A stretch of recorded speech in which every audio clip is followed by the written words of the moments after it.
Okay.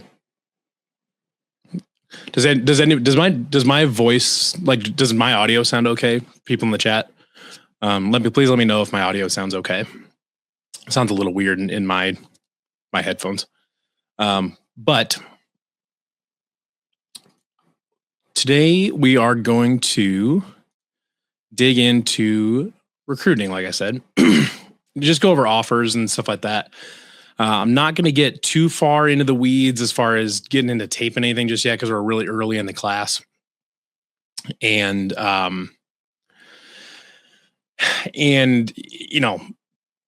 it's hard to sell because some of these offers and everything too are going to be to guys that are already at other schools. So the staff is building this class essentially completely from scratch. I would say there's no long, the last staff obviously had an offer list already compiled, and these guys have had to completely restart. They were, and I would say was in on some high level recruits for the 2027 class before, obviously before the coaching change. They had, they were in on actually really couple big recruits. Now, granted, you had guys like Mylan Paris and all those guys had already flipped. But then you had a guy like Israel Abrams. I think he's still a top 5, top 10 quarterback in the class.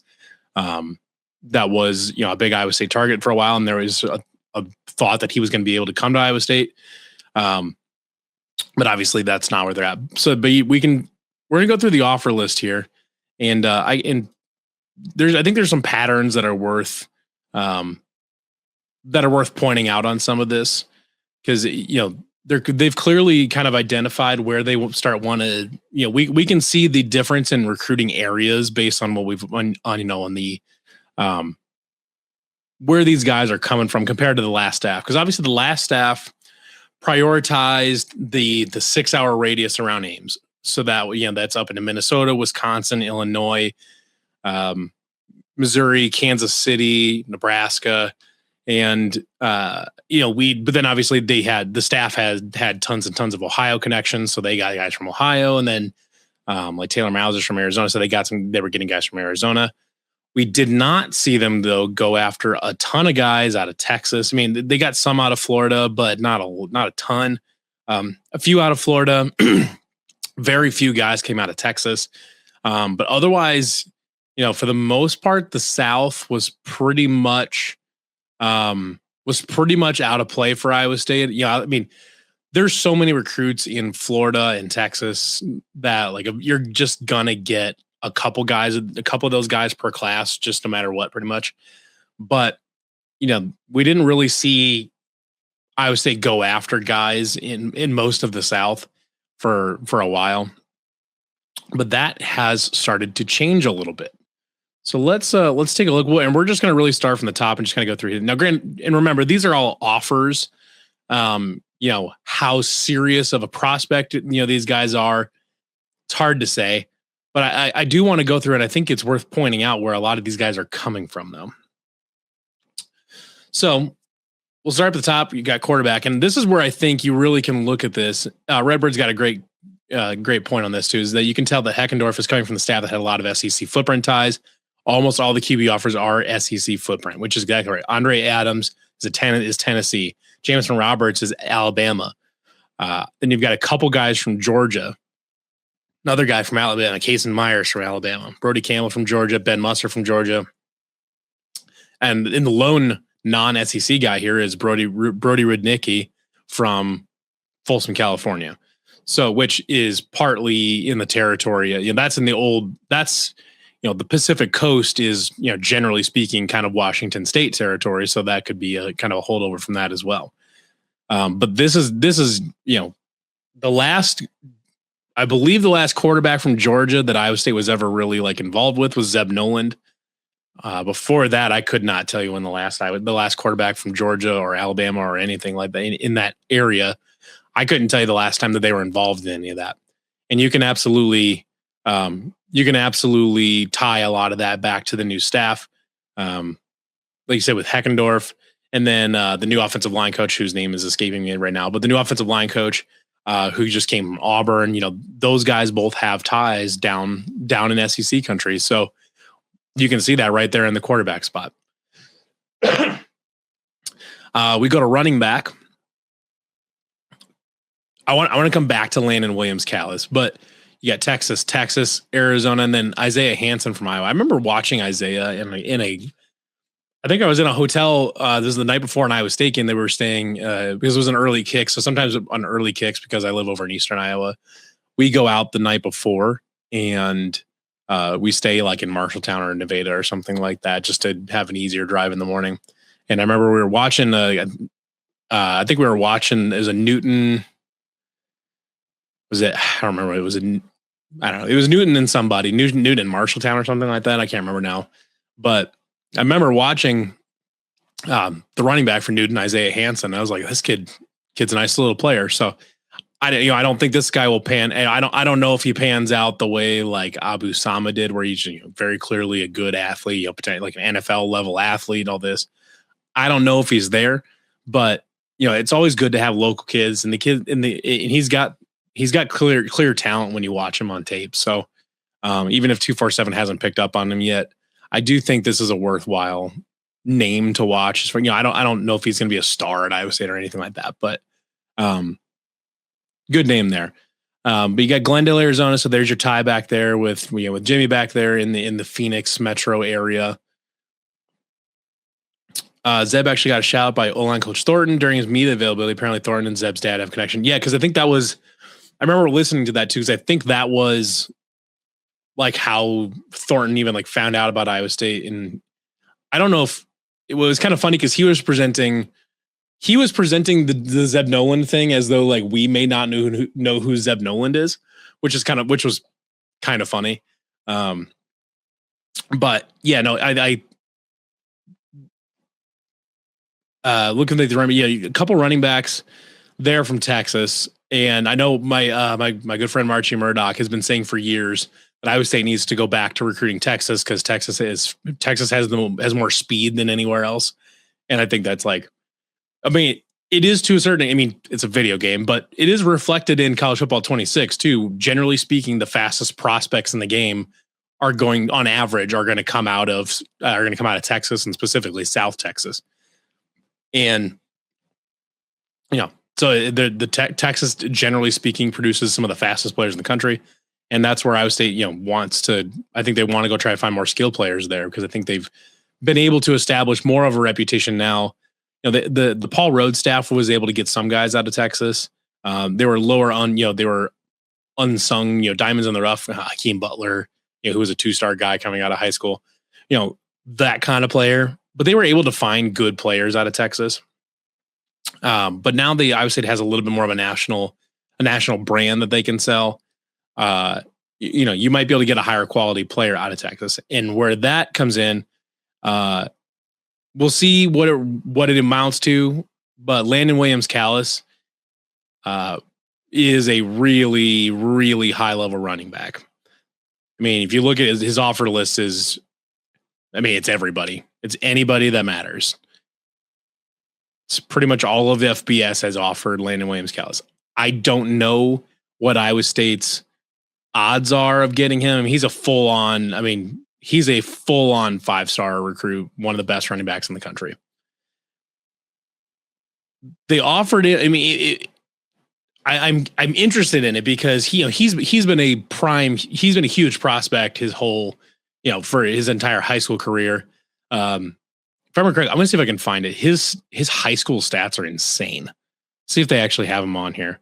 Yeah, so last year he ran for 2,100 yards and 43 touchdowns on 9 yards a carry. Caught 20 passes for another couple hundred yards. Ran for 1,946 and 23 touchdowns the year before that. Runs a 10.65 in the 100. This cat's good. He's small, obviously 5'7.5", but he's really, really good. If Iowa State had literally no chance at this, I don't know why you bother even like reaching out at this point. At this point in the cycle, where he's a junior now, if you know, but he's a premier prospect that's had attention from college coaches for years at this point. So it's not like you're finding him before anybody else gets to him. The Blue Bloods already found him. So, like I said, I don't know if there's anything real here. And maybe they're just kind of doing the service of like, hey, we want to reach out just to make sure just to get our names in the hat type of thing, and just to show that we can, that we're willing to target these high level players. But Landon Williams-Callis he would immediately be probably the best. He would be the best prospect to sign with Iowa State, at least since Allen Lazard. And you could probably make a pretty good case that he is a better signee than Allen Lazard. I mean, 247 only has him at 93, but their composite has him at a 5-star, full on 5-star. So he would be the best signee in Iowa State history. I remember when I originally texted Marchie about this, because he coaches high school down in the Dallas-Fort Worth area. And I texted him that Iowa State had offered Landon Williams-Callis. And he's like, oh yeah, I've heard of that guy.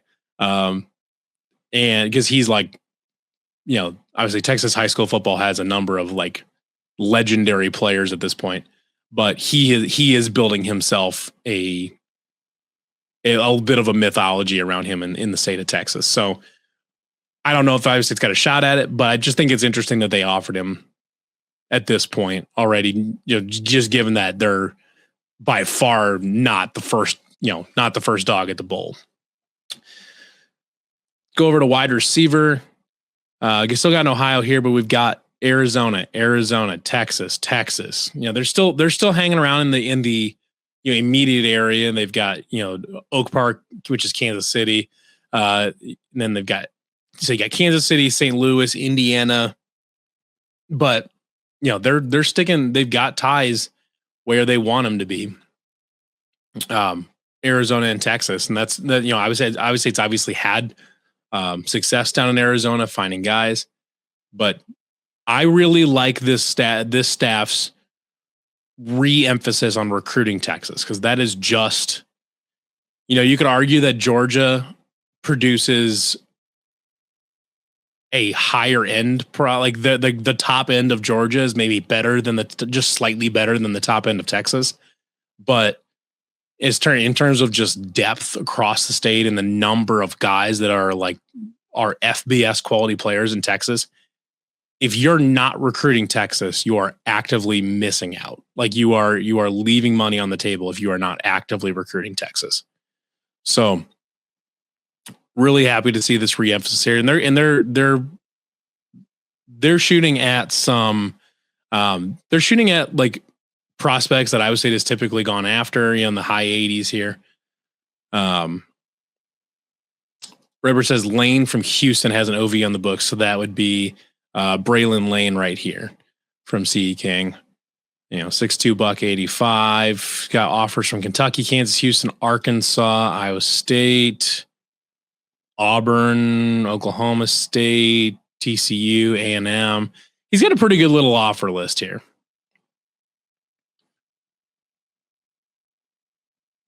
And you said, I think Sherman was already recruiting him to Houston. Yeah. So we've already got some connections there. You've got a Houston connection as well there, which is nice, because Houston itself cranks out a lot of Division I prospects. Tight end, you've got a couple decent rated prospects here, one from South Dakota, another one from Arizona. Obviously, anytime you see Arizona on this list, you can immediately assume it's a Jimmy Rogers connection, which is obviously nice to have an immediate connection to the head coach. Obviously, Illinois. Then you got another Tennessee prospect here. So this is going to go back to probably in tight end spot. I'm guessing this is probably going back to either Thornton or Heckendorf. So. Then you got another North Dakota here, which the Dakotas are going to go back to this whole staff from back from their South Dakota State days. And then you got some SEC ties, you got the Houston ties, all that. Only four offensive linemen been offered so far out of Michigan, Kansas. You got a local kid here out of Rock Valley, Illinois. So they're sticking in the upper Midwest here for their offensive linemen, which makes a lot of sense. I mean,